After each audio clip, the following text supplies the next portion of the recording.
Hello guys, welcome to exam hunter. So ये second part है जो दृष्टि घटना चक्र की दृष्टि मैगजीन आई है, डेट इज़ वेरी इंपॉर्टेंट, जिससे क्वेश्चन बहुत ही क्वेश्चन फंसते हैं। उसका सेकंड पार्ट है, ठीक है। तो ऐसे करते करते हम कुछ दिन में सारे घटना चक्र को कर लेंगे और इसमें हम लोग वहीं पढ़ेंगे जो एग्जाम ओरिएंटेड से। देखो, अब दो तरीके से पढ़ा जाता है, एक मेंस तरीके से, एक प्रीलिम्स तरीके से। तो हम लोग प्रीलिम्स तरीके से पढ़ रहे हैं, जो हमारे लिए इंपॉर्टेंट है, फैक्ट वहीं पढ़ेंगे, बाकी कोई नहीं पढ़ेंगे, ठीक है। तो इसमें देखो, पहला है कि लद्दाख में केंद्रीय विश्वविद्यालय की स्थापना। तो आपको पता होगा दोस्तों कि जब इसका जम्मू कश्मीर से लद्दाख को हटा दिया गया था और एक अलग यूटी बना दिया गया था, तो इसके पास कोई विश्वविद्यालय, केंद्रीय विश्वविद्यालय बचा नहीं था, तो एक स्थापना किया गया है। तब सवाल उठता है कि किसके तहत स्थापना किया गया। तो बाकी हमारे कोई काम का नहीं है, बस एक ये जो इसको याद रखिएगा कि एक अधिनियम के माध्यम से केंद्रीय विश्वविद्यालय अधिनियम 2009 में संशोधन करके इसको किया गया है, ठीक है। तो सेंट्रल यूनिवर्सिटी एक्ट 2009 में इसको अमेंड करके इसको क्या कर दिया गया है दोस्तों, संशोधन करके लद्दाख में एक विश्वविद्यालय का गठन करने का क्या किया गया है, डिसीजन लिया गया है। अब सवाल उठता है कि इसका विश्वविद्यालय का नाम क्या होगा। तो इस विश्वविद्यालय का नाम होगा दोस्तों केंद्रीय सिंधु विश्वविद्यालय। मतलब मान के चलो कि ये सिंधु नदी, जो इंडस नदी है, उस पर भारत का सिंधु नदी के नाम पर भारत का एक पहला विश्वविद्यालय होगा, ठीक है। अब इसको कौन इम्प्लीमेंट करेगा, तो इसको इम्प्लीमेंट करेगा दोस्तों केंद्रीय शिक्षा मंत्रालय, और जो भी बजट आएगा वो कहाँ से आएगा, सेंट्रल फंड ऑफ इंडिया से आएगा, ठीक है। अब देखो, अब लद्दाख से ही कुछ और फैक्ट देखते हैं हम। देखो, लद्दाख में ही हाल में ही इंटीग्रेटेड मल्टीपर्पस इंफ्रास्ट्रक्चर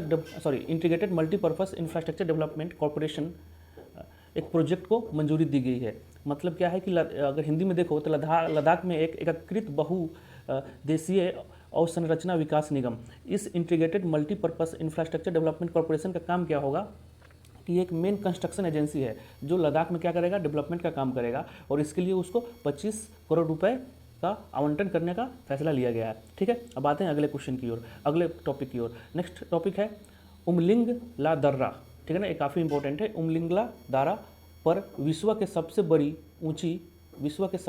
ऊंची मोटर योग सड़क। मतलब इस दर्रा पर विश्व की सबसे ऊंची एक सड़क बनाई गई है जिस पर गाड़ी घोड़ा चल सकता है, ठीक है। इससे पहले ये रिकॉर्ड किसके पास था, बोलेविया के एक सड़क के पास था, लेकिन अब क्या हो गया, इंडिया के पास हो गया। आइए थोड़ा इसके बारे में देखते हैं। इस जो रोड है उसको कौन बनाया है, तो इसको BRO बनाया है, बॉर्डर रोड ऑर्गेनाइजेशन। आपको पता होगा और कहाँ बनाया है, तो पूर्वी लद्दाख। कहाँ बनाया, पूर्वी लद्दाख के उमलिंगला दर्रे पर मोटर वाहन संचालन योग्य सड़क का निर्माण किया है, ठीक है, जो विश्व में सबसे एक नया कीर्तिमान स्थापित किया गया है। आपको पता होगा कि जो भी बॉर्डर वाला जो रीजन है उस पर कौन बनाता है, तो उस पर BRO बनाता है, ठीक है। अगर थोड़ा बहुत हम इसके बारे में देखें तो इसका ऊंचाई जो है 19,300 फीट है। विश्व की सबसे ऊंची मोटर योग्य सड़क, हाईएस्ट मोटरेबल रोड। तो क्वेश्चन आ सकता है दोस्तों कि विश्व की सबसे ऊंची मोटर योग्य सड़क कहाँ पर है, ठीक है। तो आप इसमें क्या लगाएंगे, इसमें आप लगाएंगे लद्दाख, ठीक है ना। यहाँ तक क्लियर हो गया। अब देखिए, अब एक और इम्पोर्टेंट टॉपिक यहाँ से क्वेश्चन बन सकता है कि इस सड़क का निर्माण कौन से प्रोजेक्ट के तहत किया गया है, तो है हिमांक प्रोजेक्ट। इस प्रोजेक्ट का नाम याद रखिएगा, हिमांक प्रोजेक्ट, और इसकी लंबाई कितना है, 52 किलोमीटर है, राइट। अब देखो, जो इंपॉर्टेंट क्वेश्चन है वही पूछेगा कि कहाँ पर है, तो लद्दाख याद रखिएगा। बाकी जो भी इंपॉर्टेंट, थोड़ा मोड़ा जो इंपॉर्टेंट है उसको हम कर लेते हैं। जो उमलिंगला टॉप है वो लद्दाख के चुसमले एवं दमचोक गांव को आपस में जोड़ती है, ठीक है। जो सड़क है, वो सड़क क्या है कि जो उमलिंगला जो दर्रा है उससे गुजरेगी और लद्दाख के जो दो गांव हैं चिसुमले एवं दमचोक गांवों को आपस में जोड़ेगी, ठीक है। अब विश्व का बड़ा क्यों है, इसके कुछ तथ्य देखते हैं दोस्तों। ये साउथ बेस कैंप जो है माउंट एवरेस्ट का, और नॉर्थ बेस कैंप उससे भी बड़ा है, और साथ ही साथ सियाचिन ग्लेशियर का जो ऊंचाई है ना, उससे भी ऊंचे हाइट पर एक सड़क बनाया गया है, ठीक है। अब देखते हैं हम प्रोजेक्ट हिमैक। आपको पता होगा कि ये रोड बनाया गया है किस प्रोजेक्ट के तहत, तो प्रोजेक्ट हिमैक के तहत। इसको हम द माउंटेन कैमर्स भी बोलते हैं इस प्रोजेक्ट को, ठीक है। अब इस प्रोजेक्ट कब लाया गया था, 1985 में, और किसके द्वारा, BRO बॉर्डर रोड ऑर्गेनाइजेशन, जिसका काम क्या है कि जो जितने भी बॉर्डर एरियाज़ है वहाँ पर रोड बनाना, और इसमें हमारे कोई काम का नहीं है, ठीक है।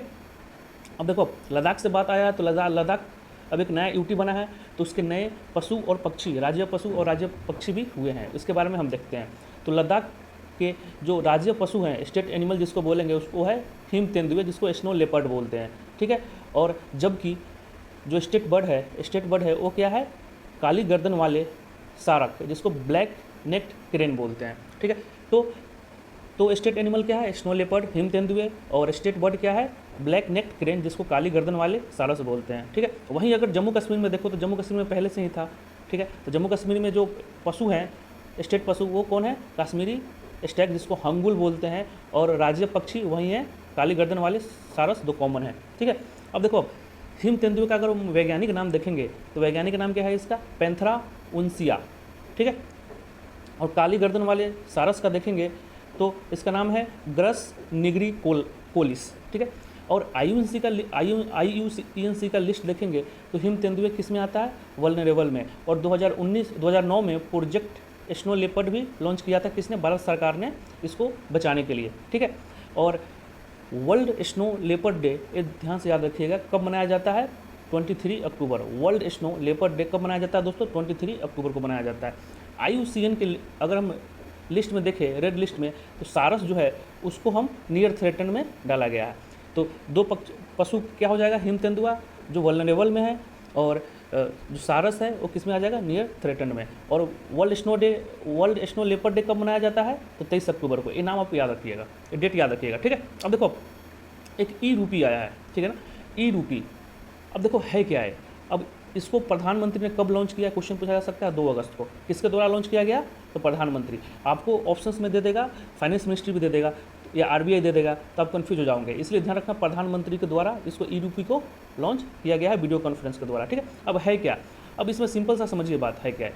ये देखो सबसे पहले इसको किसके द्वारा इम्प्लीमेंट किया जाएगा, ठीक है ना? तो NPCI जो हमारा जो पेमेंट सिस्टम जो अभी संभालती है इंडिया का, national payment corporation of India, उसके तहत किया जाएगा। अब है क्या है कि एक मान के चलो कि एक वाउचर है। वाउचर जैसे हम लोग पहले रिचार्ज करवाने जाते थे मोबाइल, तो एक 20 रुपये 30 रुपये का वाउचर खरीदते थे ना, उसमें स्क्रैच करके फिर वो नंबर डालते थे तो अकाउंट हमारा मोबाइल रिचार्ज हो जाता था। जस्ट लाइक ये वाउचर है, ठीक है। और इसमें क्या है दोस्तों कि NPCI ने 14 बैंकों के साथ साझेदारी की है और इसका ई-रूपी डिजिटल वाउचर को यूज करने के लिए। और ये आपको एक कोड मिलेगा या SMS के थ्रू मिलेगा, एक वाउचर मिलेगा, जिसको आप स्क्रैच करके या उसको यूज करके आप अपने अकाउंट में पैसे आ सकता है, ठीक है। एक जस्ट लाइक अ प्रीपेड वाउचर है, बस इतना याद रखिएगा। सॉरी, जस्ट लाइक क्या है दोस्तों? ये प्रीपेड वाउचर है। अब इससे फ़ायदा क्या होगा? इससे फ़ायदा यही होगा कि सपोज करो कि गवर्नमेंट पैसा दे रही है, सब्सिडी दे रही है या पैसा आवंटन किया है नीचे स्तर पर, तो होता है कि उसमें बहुत सारे घूस में पैसे चले जाते हैं।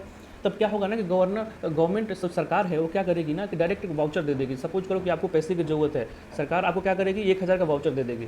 वो वाउचर आपके पास है, आपको उसको जब रिचार्ज करना है कीजिए, जब पैसा लेना है लीजिए, उसमें से तो कोई अब बीच में घपला उपला नहीं करेगा ना। इससे एक फ़ायदा हो सकता है और इसके लिए सब बस यही इंपॉर्टेंट है इसमें। लेकिन और इसके लिए आपको ना इंटरनेट, आपके पास अकाउंट नहीं है तभी कोई दिक्कत नहीं है, डिजिटल पेमेंट ऐप नहीं है तभी कोई दिक्कत नहीं है, आपके पास बैंक खाता नहीं है तभी कोई दिक्कत नहीं है, ठीक है ना, और आपके पास स्मार्ट मोबाइल नहीं है तभी कोई दिक्कत नहीं है। ये नॉर्मल प्रोसेस है, एक वाउचर की तरह है, ठीक है। तो क्वेश्चन आ सकता है कि डिजिटल करेंसी है कि नहीं, ये बहुत इंपॉर्टेंट है। क्वेश्चन आ सकता है कि जो हम लोग डिजिटल करेंसी यूज करते हैं ना, जो फ़ोन पे सब में जो पैसा वैसा रखते हैं, Paytm, that is digital currency, तो है कि नहीं, ये क्वेश्चन आएगा, फंसा देगा आपको। तो ध्यान रखिएगा, वो डिजिटल करेंसी नहीं है, वो एक डिजिटल वाउचर है। जब तक उसको आप वाउचर को भजाइएगा नहीं तब तक आपको पैसा नहीं मिलेगा, ठीक है। अब देखो, एक सहकारिता मंत्रालय का गठन किया गया है, सहकारिता मंत्रालय का गठन किया गया है, ठीक है। अब सहकारिता मंत्रालय को क्या बोलते हैं? Corporation ministry. अब सब सोच रहे होंगे कि कॉर्पोरेशन इन द सेंस क्या होता है कि एक दूसरे को कॉर्पोरेट करना, दैट इज़ नॉट। जो कोऑपरेटिव सोसाइटी है ना, उसको बढ़ावा के लिए ये सहकारिता मिनिस्ट्री ऑफ कॉर्पोरेशन का लॉन्च किया गया है। ये नहीं कि एक स्टेट से दूसरे स्टेट में कॉर्पोरेशन बढ़ाने के लिए। जो कोऑपरेटिव सोसाइटी है, जैसे अब एग्जांपल में लो तो आनंदा है ना, जो गुजरात में मिल्क का कोऑपरेटिव सोसाइटी है, उस टाइप के कोऑपरेटिव सोसाइटी को बढ़ावा देने के लिए, जो हमारा फंडामेंटल राइट्स के आर्टिकल 19 में है, ठीक है। तो अब देखो, इसका सहकार से समृद्धि के विजन के तहत सरकार ने इस मिनिस्ट्री ऑफ कॉर्पोरेशन को लॉन्च किया है। अब इसमें हमको याद रखने वाली बात क्या है ना कि इसके मंत्री जो है ना वो याद कीजिएगा, क्योंकि पहली बार हुआ है। तो अभी जो हमारे गृह मंत्री है अमित शाह, वो कैबिनेट मिनिस्ट्री है, इनको जो कैबिनेट मंत्री है उनको ये मिनिस्ट्री ऑफ कॉर्पोरेशन सौंपा गया है और इनको सपोर्ट करने के लिए एक राज्य मंत्री भी बनाया गया है मिनिस्ट्री ऑफ कॉर्पोरेशन का, वो भी नाम याद रखिएगा, BL वर्मा को, ठीक है। अब इसमें और कोई हमारे इंपॉर्टेंट लाइक नहीं है। अब देखो, थोड़ा बहुत हिस्ट्री देख ले, जो पूछेगा नहीं। तो UNGA United nation general assembly ने 2012 में इंटरनेशनल ईयर ऑफ कॉरपोरेशन क्या किया, इसका घोषित किया था कि 2012 को क्या होगा, इंटरनेशनल ईयर ऑफ कॉरपोरेशन। अब बताइए 2021 को कौन सा ईयर घोषित किया है यूनाइटेड नेशन जनरल असेंबली ने। ये इंपॉर्टेंट नहीं है जैसे जनरली, अब देखो ये इंपॉर्टेंट है। अब इस इंटरनेशनल डे ऑफ कोऑपरेटिव, अंतर्राष्ट्रीय सहकारिता दिवस कब मनाया जाता है, तो जुलाई के माह के प्रथम शनिवार को मनाया जाता है। ध्यान से इसको याद रखिएगा, जुलाई माह के प्रथम शनिवार को मनाया जाता है और इस वर्ष 3 जुलाई को मनाया गया था।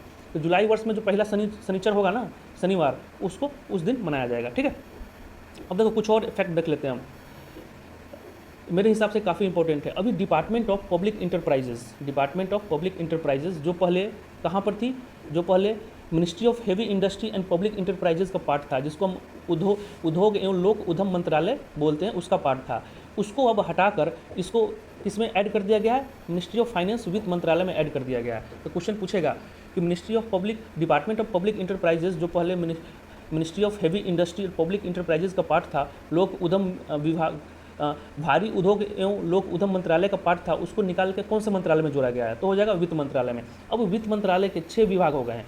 ठीक है, अब आइए उस पर थोड़ा नज़र डालते हैं। ये 6 विभाग आपको याद होना चाहिए।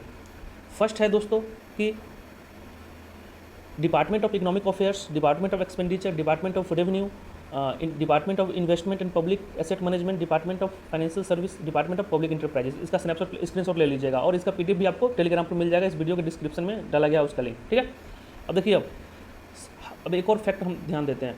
पहले जो मिनिस्ट्री ऑफ जो हेवी इंडस्ट्री और पब्लिक इंटरप्राइजेस था ना, जो हम लोग ऊपर पढ़े हैं, उसका भी नाम चेंज कर दिया गया है। अब उसको हम मिनिस्ट्री ऑफ हेवी इंडस्ट्री बोलेंगे। ठीक है ना, ये भी फैक्ट ध्यान रखिएगा। ठीक है, साथ में ही भारी उद्योग एवं लोक उद्यम मंत्रालय को भारी उद्योग मंत्रालय के रूप में परिवर्तित कर दिया गया है। मतलब क्या है कि ministry of heavy industry and public enterprises को अब मिनिस्ट्री ऑफ हेवी इंडस्ट्री कर दिया गया है। यहाँ तक क्लियर हो गया होगा। अब आते हैं अगला, ऐसे रिपोर्ट आया है, एक ऐसे रिपोर्ट आ गया जिसको हम क्या बोलते हैं, अखिल भारतीय उच्च शिक्षा सर्वेक्षण। अब उच्च शिक्षा है तो हायर एजुकेशन है, जिसको हम ऐसे रिपोर्ट बोलते हैं, बहुत ही फेमस है, इसको आप ध्यान रखिएगा। अब ये सबसे पहला कब आया था, एक क्वेश्चन पूछा जा सकता था, सबसे पहला 2011 में आया था। ठीक है, अब ऐसे का फुल फॉर्म देखिए, all India survey on higher education. ठीक है, अब इसको निकालता कौन है, ठीक है ना, निकालता कौन है, ये सबसे बड़ी बात है। देखो उससे पहले हम कुछ देख लेते हैं कि इसका कुछ मापदंड है। ये रिपोर्ट में क्या देखा जाता है कि शिक्षकों का देखा जाता है, छात्रों का नामांकन कितना हुआ है, परीक्षा का परिणाम क्या हुआ है, इस सब के बारे में हम लोग देखते हैं। ठीक है, अब देखिए, अब इसका जो निकालता है ना, एक क्वेश्चन पूछेगा कि ऐसे रिपोर्ट है वो NGO निकालता है या कोई मंत्रालय निकालता है, कौन निकालता है, तब ध्यान रखिएगा केंद्रीय शिक्षा मंत्रालय निकालता है। अभी जो निकाला है पहला कब आया था, 2011 में, अभी 2021 में आया है। ठीक है, क्लियर। अब इसको डिपार्टमेंट ऑफ एजुकेशन निकालता है, जो किसका है, शिक्षा मंत्रालय का पार्ट है, और ये 10वीं श्रृंखला है रिपोर्ट है। अब इस रिपोर्ट के बारे में हम थोड़ा बहुत जानकारी ले, तो इसमें क्या है कि जो इंपॉर्टेंट फैक्ट है ना वहीं पढ़ेंगे। टोटल इनरोलमेंट रेशियो, जिसका नामांकन होता है, हम लोग जो नाम लिखाते हैं ना, उसका देखें तो 2018-19 के अगर कंपेयर में तुलना करें तो 2019-20 में कितना वृद्धि हुआ है, 3.04% का वृद्धि हुआ है। ठीक है, कुल नामांकन में महिलाओं का संख्या कितना है, 49%। ठीक है, अगर हम नीचे वाला फैक्ट बहुत इंपॉर्टेंट है, इसको ध्यान से देखिएगा। अगर हम अधिक नामांकन वाले मामले में देखें तो उत्तर प्रदेश में सबसे ज़्यादा एडमिशन हुआ है, उत्तर प्रदेश प्रथम स्थान पर है, उसके बाद महाराष्ट्र एंड तमिलनाडु। तो मतलब टोटल इनरोलमेंट में जिसको कुल नामांकन बोलते हैं, उसमें 3.04% का वृद्धि हुआ है। ठीक है, और महिलाओं का नामांकन कितना रहा है, 49% रहा है। और सबसे अधिक नामांकन कौन से स्टेट में हुआ है, तो उत्तर प्रदेश नाम से ध्यान से रखिएगा, नाम UP PCS के लिए और बिहार के लिए भी, और सेकंड पर महाराष्ट्र एंड तमिलनाडु। ठीक है, अब आइए कुछ देखते हैं और ग्रॉस इनरोलमेंट रेशियो के बारे में बात करते हैं, जिसको बोलते हैं सकल नामांकन अनुपात। इसके बारे में अगर देखें तो इसका भी ये कितना रहा है, 2014 और 15 के कंपेयर में अगर हम कंपेयर करें 2019-20 का, तो 27.1% रहा है। ठीक है, और अगर हम total number of higher education, एक क्वेश्चन बहुत ही, ये नीचे वाला ध्यान से सुनिएगा आप। अभी इस रिपोर्ट के अनुसार सबसे ज़्यादा हायर एजुकेशन कहाँ पर है, तो उत्तर प्रदेश में है। कितना, 8,985। सेकेंड है महाराष्ट्र। तो उत्तर प्रदेश हमेशा टॉप कर रहा है।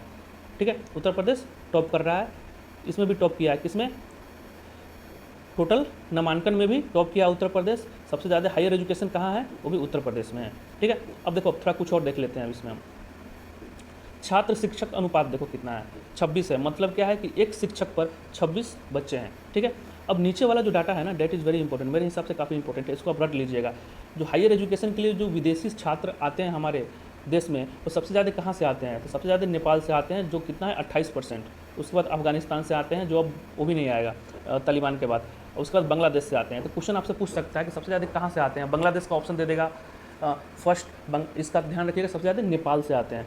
ठीक है, अब देखो, अब दिमाग लगाइए ना, थोड़ा भी बहुत दिमाग लगाइएगा तो नेपाल से आने के लिए कोई वीज़ा वूजा की जरूरत पड़ती नहीं है, तो वहाँ के बंदे आसानी तरीके से आएंगे, इसलिए नेपाल याद रखिएगा। ठीक है, अब देखो, भारत में कॉलेजों की संख्या देखें तो सबसे टॉप स्थान पर भी उत्तर प्रदेश है। तो ऐसे रिपोर्ट में जब भी कोई आएगा ना कि कौन टॉपर है, तो उत्तर प्रदेश ध्यान रखिएगा, उत्तर प्रदेश को मार दीजिएगा। और बाहर से सबसे ज़्यादा बच्चे कहाँ से आते हैं? तो नेपाल से आते हैं। ठीक है, नेक्स्ट देखो, CEO water mandate. CEO water mandate, इसमें कुछ करना नहीं है। अब देखो है क्या है, ये एक बिजनेस, एक प्लेटफॉर्म है। क्या है? प्लेटफॉर्म है जहाँ पर बिजनेस लीडर, स्टेट का लीडर नहीं, बिजनेस लीडर जो बिजनेस करते हैं उसको एक मंच पर लाया जाता है। क्यों? क्योंकि जल संबंधी वैश्विक चुनौतियों को समाधान के लिए, जो वाटर रिलेटेड प्रॉब्लम है ना, जो पूरा वर्ल्ड जूझ रहा है, उसको समाधान के लिए एक प्लेटफॉर्म है, एक मंच है जहाँ पर बिजनेस लीडर को लाया जाता है। ठीक है, अब सवाल क्वेश्चन यहाँ से उठेगा ना कि वाटर CEO वाटर मैंडेट किसके द्वारा, मतलब किस किस के द्वारा किया जाता है, लॉन्च किया जाता है? तो सबसे पहले देखो, इसकी स्थापना 2007 में की गई थी। किसके द्वारा? UN ग्लोबल कॉम्पैक्ट के द्वारा। सबसे पहले स्थापना किसके द्वारा किया गया था? UN ग्लोबल कॉम्पैक्ट के द्वारा। और इस मैंडेट को लाने में 3 का बहुत ही इंपॉर्टेंट रोल है। ठीक है, जिसको हम बोलते हैं UN ग्लोबल कॉम्पैक्ट, संयुक्त राष्ट्र महासचिव, यूनाइटेड नेशन सेक्रेटरी, इसको इंग्लिश में क्या बोलते हैं? United nation secretary general and Pacific institute. ठीक है ना, तो ये तीनों मिलके एक प्लेटफॉर्म लाता है जिसमें बिजनेस लीडर आते हैं और ग्लोबल जो वाटर क्राइसिस है उस पर बात करते हैं। तो इसका नाम पूछेगा तो नाम याद रख लीजिएगा, UN ग्लोबल कॉम्पैक्ट, संयुक्त राष्ट्र महासचिव एवं UN ग्लोबल कॉम्पैक्ट और पैसिफिक इंस्टीट्यूट। ठीक है, 3 है ना, संयुक्त राष्ट्र महासचिव, UN global compact and Pacific institute. और इसमें है ना 3 कमिटमेंट जो है 6 क्षेत्रों में लिया जाता है। डेट इज मेरे हिसाब से वो इंपॉर्टेंट नहीं है, एक बार हम उसको भी देख लेते हैं। जैसे direct operation, collective action, policy action, public policy, supply chain, water set management and community engagement, मतलब एंड ट्रांसपेरेंसी। ओवरऑल देखा जाए तो पानी जो वाटर को मैनेजमेंट के लिए करने के लिए एक प्लेटफॉर्म है। अब न्यूज़ में क्यों है? न्यूज़ में क्यों है? हमेशा ध्यान रखिएगा, इंप्लीमेंटेशन किसके द्वारा किया जाता है? इस तीनों के द्वारा किया जाता है, जो हमने ऊपर देखा है। न्यूज़ में इसलिए है कि अभी NTPC जो हमारा है ना, भारत का सबसे बड़ी विद्युत कंपनी कौन है? NTPC, वो इसका साइन किया है, इसका signatory to CEO water mandate, इसलिए न्यूज़ में था NTPC। ठीक है, और उसके अलावा अगर देखें तो 2 और कंपनियां भारत का जो साइन किया है, एक है एक जल जयपुर राजस्थान और सृष्टि लाइफलाइंस वडोदरा गुजरात।